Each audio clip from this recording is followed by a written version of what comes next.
백혈구처럼 외부 물질로부터 우리 몸을 보호해주는 활성산소. 하지만 과도하게 많아지면 독성 물질로 변해 만병의 근원이자 노화를 촉진하는 주범이 된다는데, 인류가 앓고 있는 3만 6천여 가지 질병의 뿌리에는 활성산소가 있다고 한다. 현대로 올수록 우리 몸이 산화되는 경향이 많고, 그 원인은 활성산소가 주범이다. 궁극적으로 심혈관 질환이나 뇌혈관 질환, 관절염 같은 염증성 질환이나 심지어는 암까지도. 활성산소를 다스리고 건강을 선물받았다는 사람들. 평범한 물 한 잔에서부터 제철 영양소를 듬뿍 품고 있는 채소들까지. 과연 그들의 건강 비법 속에는 어떤 비밀이 숨겨져 있는 것일까? 피곤하지 않고 사람이 지치지 않으면서 활동하는데 기분 좋으니까요. 우리나라 이식 환자, 간이식 받은 분들 중에 건강 유지하는 데서는 잘 되지 않을까. 만병의 근원 활성산소. 그 활성산소를 다스리는 건강 비법이 지금 공개된다. 맛뿐 아니라 재료의 빛깔도 선명하게 해 음식을 더욱 먹음직스럽게 만든다는 알칼리수. 때문에 일본의 고급 음식점에서는 이 알칼리수를 사용해 요리를 하는 곳이 많다고 한다.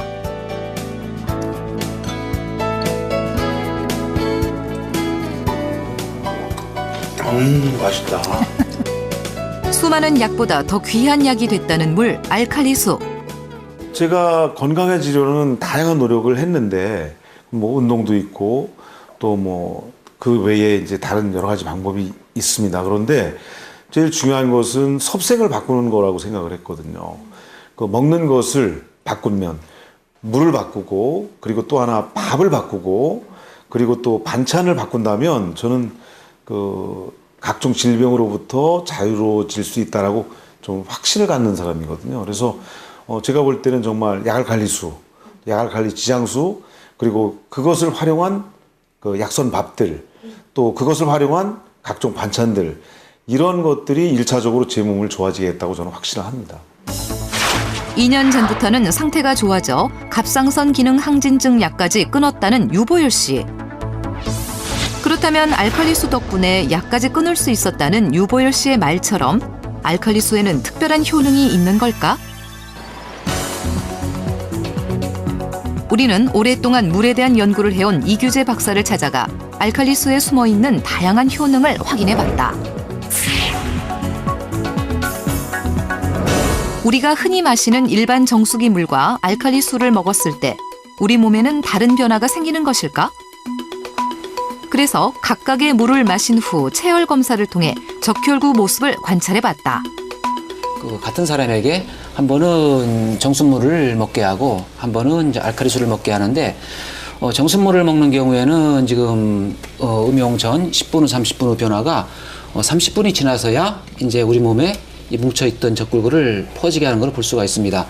그러나 같은 사람이 이제 알칼리수를 마시는 경우에 지금 10분 후에 굉장히 빠르게 이제 뭉쳐있던 적골구가 퍼지고 30분까지 퍼지는 것을 볼 수가 있습니다. 알칼리수는 체내 흡수가 빠르기 때문에 혈류 속도를 그만큼 빠르게 해줘 혈액순환을 도와준다는 것인데, 외국에 가보니까 많은 사람들이 이제 결석으로 고생을 하고 있는데 적절한 치료가 없습니다. 그래서 알칼리 환원수를 이용을 해서 환자를 치료했는데, 환자들이 알칼리 환원수를 음용한 후에 이제 소변을 통해서 배출된 결석을 이렇게 가져오는 경우입니다.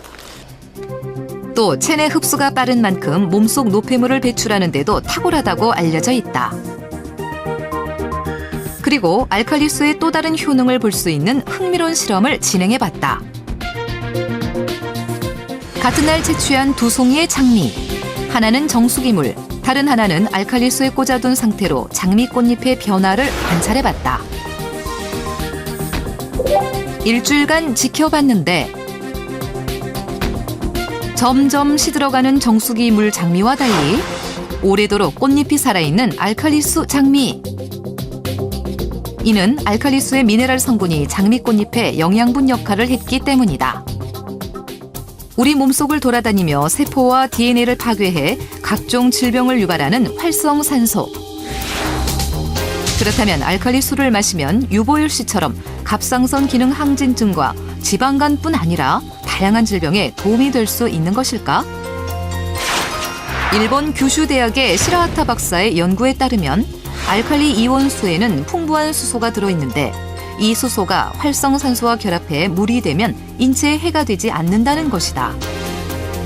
물을 전기 분해하거나 이제 미네랄 금속 반응을 시키게 되면은 동시에 수소가 발생하게 됩니다. 수소는 굉장히 강력한 항산화제 역할을 하는데 우리 몸에 들어가서 구석구석 활성산소를 제거하는 기능을 합니다. 갑상선 항진증, 갑상선 문제 대부분이 그 면역 질환에 의해서 생기게 됩니다.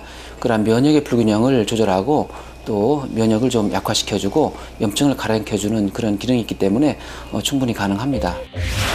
또 다른 연구에서는 자외선으로 상처를 일으킨 쥐를 알칼리수로 씻기자 일반 물보다 치유력이 빨랐는데 그 이유는 활성산소를 제거했기 때문이라고 한다. 활성산소가 많이 나와서 그걸 충분하게 억제시킬 수 있는 항산화 시스템이 발달되어 있지 않으면 이 활성산소는 우리 몸의 모든 세포를 공격해서 세포 기능을 떨어뜨릴 수가 있고 노화를 촉진시킬 수 있으므로 활성산소 수치가 높으면 항산화 수치를 높이게 하는 여러 가지 적절한 음식요법과 운동요법이 적극적으로 권장된다고 하겠습니다. 나이가 들면서 몸 안에서 활성산소를 제거하는 효소가 줄어들고 이 때문에 항산화 식품을 먹는 것이 중요한데 하지만 바쁜 현대인들에겐 쉽지 않은 일이다. 그렇다면 일상생활 속에서 손쉽게 실천할 수 있는 방법은 없을까? 우리는 전문가의 조언을 따라 활성산소를 감소시킬 수 있는 실험을 진행해 보기로 했다. 우선 실험자들의 체내에 활성산소가 얼마나 있는지 소변 검사를 통해 확인해 봤는데 5명 실험자의 소변 샘플. 활성산소를 가늠하는 시약을 넣자 소변 색깔이 변하기 시작했다. 체내 지질 산화가 심할수록 즉 활성산소가 많을수록 붉게 변하는데 유독 붉게 변한 3사람. 제가 그 명색이 체육과라고 했는데 안 좋은 결과가 나와서 참 충격적이고요. 확실히 식습관이라든지 이런 생활 패턴이 잘못됐다는 게 느껴지네요.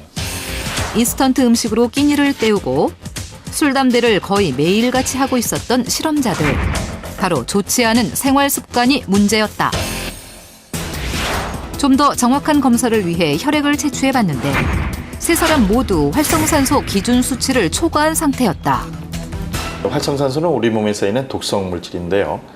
과로를 하거나 운동을 많이 할 때 쉽게 생기는 독성 물질이기 때문에 숙면을 취하면서 창문을 열어두시거나 또는 폐활량을 늘리기 위해서 고무풍선을 불기라든가 또는 입으로 바람을 세게 들이마시고 내뱉기를 반복하시는 것도 좋은 방법이 되겠습니다.